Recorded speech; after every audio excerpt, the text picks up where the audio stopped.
Kita ketemu lagi di dalam forum Leadership Moment. Kali ini saya akan membahas tentang self-leadership.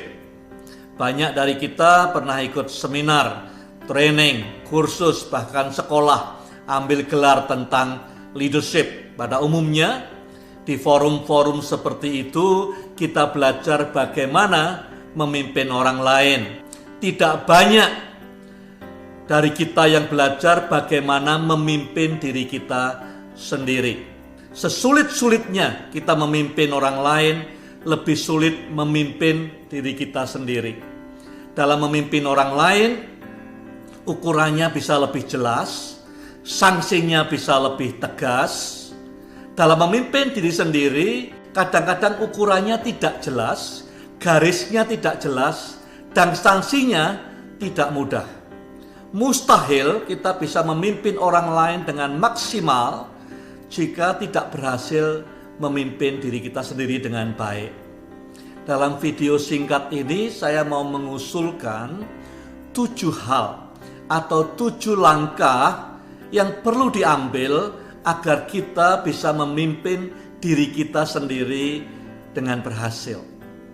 Langkah yang pertama adalah memeriksa fondasi kepemimpinan kita. Fondasi kepemimpinan kita adalah self-identity atau identitas pribadi. Self-identity ini terdiri dari 2 unsur. Unsur yang pertama adalah self-acceptance. Apakah kita bisa menerima keberadaan diri kita sebagaimana adanya?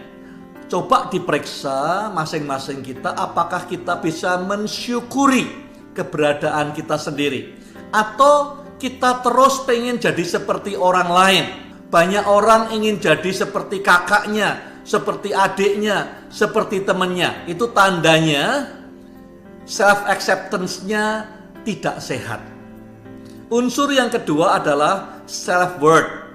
Apakah kita bisa melihat bahwa diri kita ini berharga dan bisa memberikan kontribusi penting di dunia ini?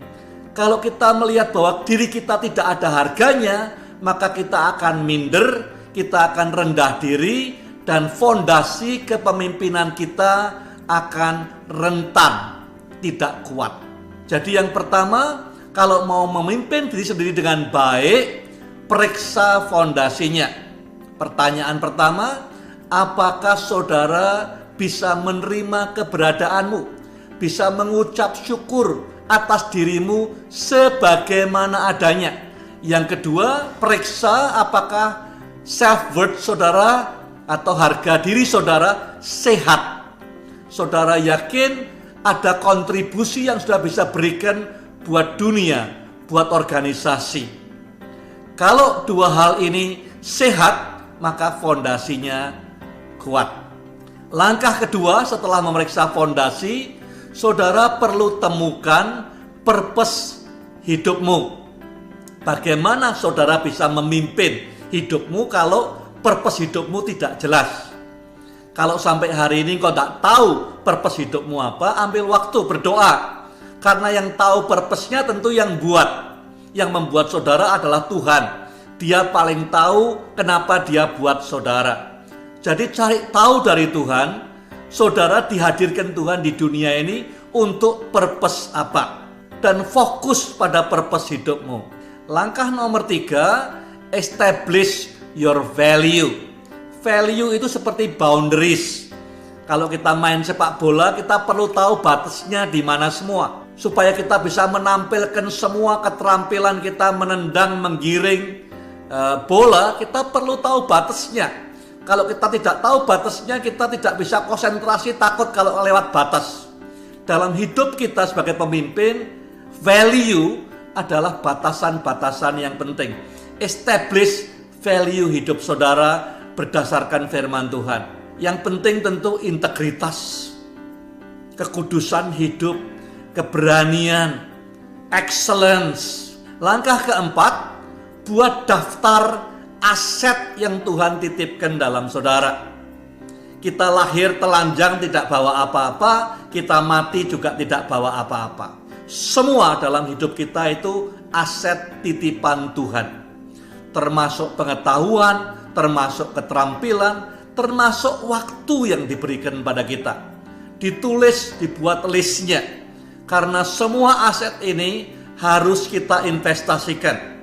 Sebagai pemimpin, kita harus make sure bahwa tidak ada aset yang terbuang sia-sia. Semua aset dalam hidup kita, baik itu network, koneksi, pertemanan, pengalaman, pengetahuan, gelar, uang, waktu, semua harus ada dalam list untuk diinvestasikan dalam hidupnya orang lain.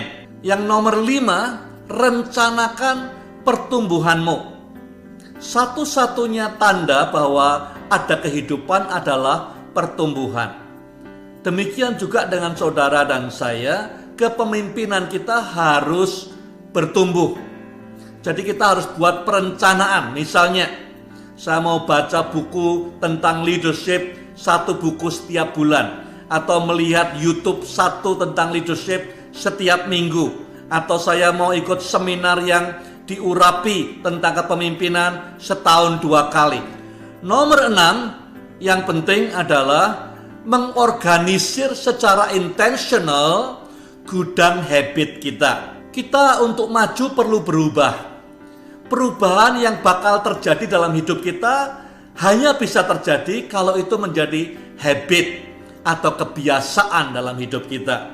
Nah, kita harus memanage storage habit kita. Kalau kita ingin berubah, misalnya mulai sekarang saya mau tiap pagi berdoa 2 jam sebelum mengerjakan apa-apa. Atau saya mau berkonsultasi dengan mentor saya setiap bulan sekali. Maka kalau mau terjadi harus dibuat habit. Kalau bisa minimal tiap 6 bulan ada habit leadership baru yang kita tanamkan dalam hidup kita. Yang terakhir, biasakan untuk evaluasi hidup kita.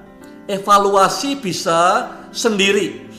Apakah ambil waktu solitude 3 hari dalam setahun atau sehari setiap kuartal untuk mengevaluasi. Atau evaluasi bisa lewat accountable partner. Minta feedback dari teman-teman kita, minta feedback dari orang yang kita pimpin, minta feedback dari mentor kita. Evaluasi penting supaya terus kita bisa memperbaiki self leadership kita. Kalau kita bisa maksimal memimpin diri kita sendiri, maka kita akan lebih maksimal memimpin orang-orang lain. 7 hal atau 7 langkah yang saya usulkan. Nomor 1, periksa fondasi kepemimpinan kita. Apakah bisa menerima keberadaan diri kita sendiri, mengucap syukur atasnya? Apakah percaya bahwa saya berharga bagi Tuhan, bagi dunia ini?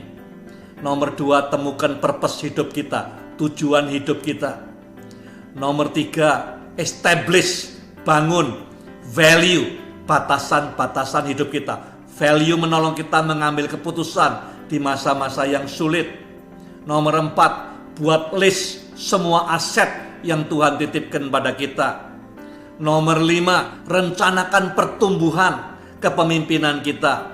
Nomor 6, manage habit storage hidup kita. Kembangkan habit-habit baru setiap 6 bulan. Nomor 7, evaluasi kepemimpinan kita. Jika saudara ada pertanyaan atau komentar, silahkan menulis email atau menulis komentar di media sosial ini. Jika saudara tertarik mempelajari topik-topik leadership seperti ini, silahkan subscribe di channel YouTube ini. Terima kasih.